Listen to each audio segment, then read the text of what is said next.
And we're here with Corey Barlog, the creative director of Santa Monica Studios and God of War, the infamous God of War. And we just wanted to ask him a few questions here at PSX. So, I'm pretty sure outside of, the infamous release date question and whatnot. Which everyone is asking. Yeah, sure. Everyone's very understanding about the fact that I don't have a release date yet. A lot of people kind of anticipate for that game to come around, I guess, the anniversary of God of War. Like, usually on the drop like around March, April, and whatnot. So, and there's been leaks, quote unquote, of the date. Store release date was me myself even really excited. March 22nd. That's perfect. I'm like, that's a Thursday. That's a Thursday, right? You're like, that doesn't make sense. That doesn't make sense. But it's a Friday. It's a Friday. Yeah. But just from the overall reception and whatnot, just how does it feel? I guess with all the pressure on the game being, coming out hopefully soon. Definitely 2018. Hopefully. How does it feel, being under pressure and just with the reception of God of War so far? It is amazing and scary all at the same time. It is a very huge responsibility because I took part in creating this franchise. I was back at the beginning, creating Kratos with Dave. He was the originator. I came on a little bit later, but really both of us kind of feel like co-fathers to Kratos. Right. So I put a lot of responsibility, a lot of pressure on myself, and then obviously people who play the game, the fans, I make this game for them. So I have a lot of self-imposed fears throughout the duration of this project, but I'm going to breathe the sigh of relief when this thing comes out. It's going to be amazing. I mean, everybody as PlayStation fans, like myself and whatnot, God of War just has like a tremendous, name for itself and just impact, as far as the PlayStation brand. I don't think you really have anything too much to worry about. People are really just anxious to get their hands on it and whatnot. Could you tell me a little bit about what made you guys kind of change the direction of the game? Because me personally, and no disrespect at all, I've never too heavily been into God of War. The last one I played was God of War 3, but this one though, after seeing the gameplay, it's made me even more interested. Oh wow! Than I usually would be, and that's honest to God from the heart. That's great. What made you guys just change the direction of the game from just being more of a hack and slash brawler type? I mean, it still kind of does have that feel. Yeah, it still has that in the DNA, but I think when I first started talking to Shannon Sudsill about working on this, I realized that it was going to be a long project. I knew I was going to be doing this for 4 to 5 years. Yeah. And I don't think I could get excited about something unless I was emotionally invested in it. Right. And I started looking at the landscape of all the games that were out there, realizing we've done something cool with the previous God of War games, but we never really dug, I think, the game. And Kratos kind of hit the same notes. So I knew we had to do something completely different. We had to be free to throw it all out and then rebuild it with all the pieces and figure out what was still God of War, but also what felt new, right? And I think the sort of beginning point of all of that was kind of me writing the script for God of War 2 with my dad, right? Oh, wow.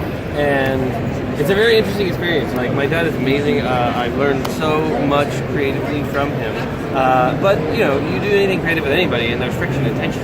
And we had our typical sort of tension, but what was born of that was the realization that the God of War 2 story needs to be about a father and a son, right? That sort of dynamic between Zeus and Kratos. Right. And I think I kind of look back on that and realize, okay, I just had my son, and I'm kind of going through that same thing. And what kind of dad do I want to be? How can I even be a dad? I don't know anything about this. Thanks, Dad. Right. Yeah. And it's for me, as hard as the adventure I wanted to go on with my dad, the adventure I want my son to look at this game and go I would have loved to have done it with my dad. Right? I think it's just a cool sort of connection because so much of God of War was this fucked up family relationships. Great tragedies are all about parents killing children and the Titans eating their children.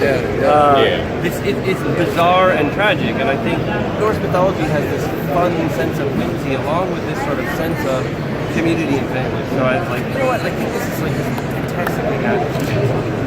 I think one thing, me being a God of War veteran, someone that has really loved the God of War franchise pretty much since the very beginning, I can kind of, like, looking at the gameplay that I've seen, I can see the changes, but also see where you still maintain that God of War feel and that God of War ecosystem of what we're all used to. So my question is, when it comes to a newcomer, what do you hope that they take away from this God of War game that they could be able to say, wow, I feel like I've always played this franchise?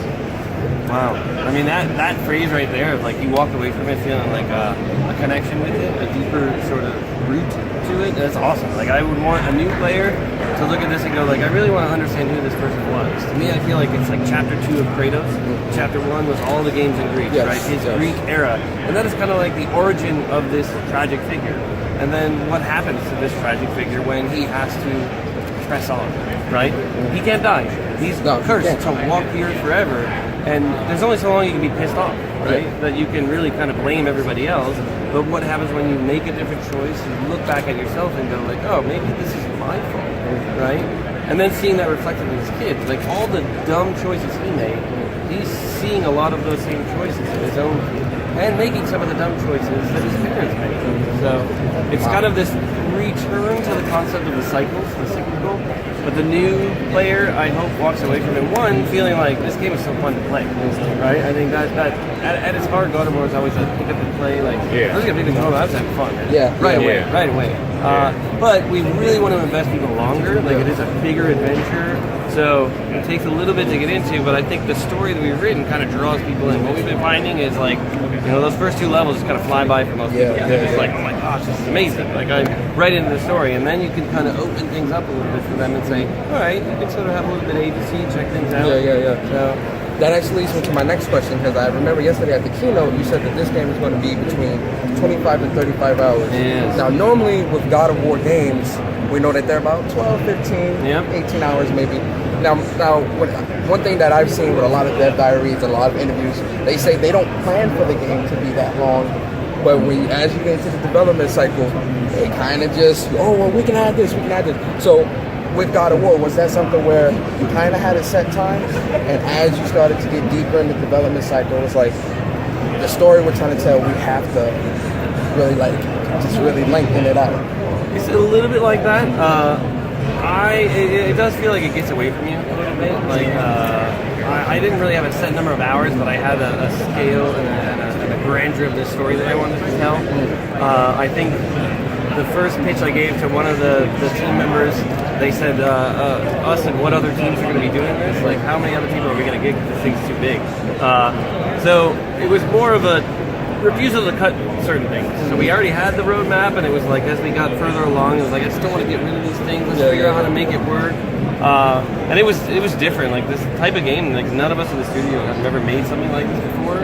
So it took a whole new way of thinking about development for all these guys to kind of look at this and go, okay, I think I understand. I have a really good way we can solve this problem. And honestly, I'm just fortunate to work with such incredible people that can take an absolutely insane idea and go, like, hey, we can figure this out.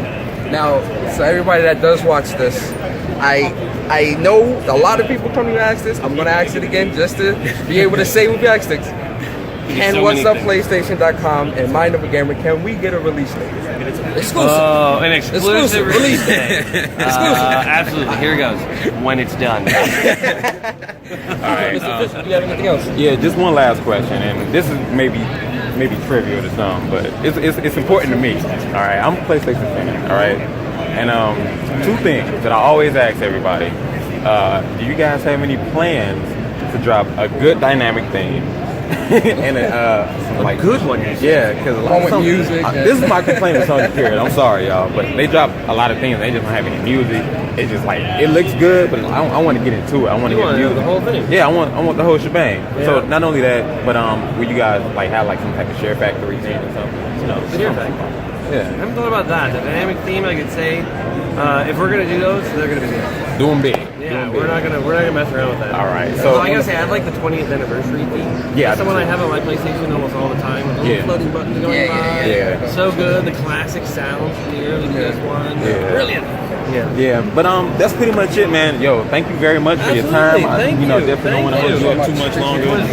Once again, ladies and gentlemen, this is Corey Ballog, the creative director of Sony Santa Monica, God of War. We appreciate you for your time, and know. So you guys like, comment, subscribe, and man, make sure you pick up God of War. It's a great franchise, a great series. Pick it up so I have a job. These guys Don't are worry, you got a very job. You got a job. Don't worry. These guys are very passionate about their game. They know games. They create very good games. Please pick up God of War. Yeah, support. We'll see you Single guys player later. games. Thank you so much. Thank you guys.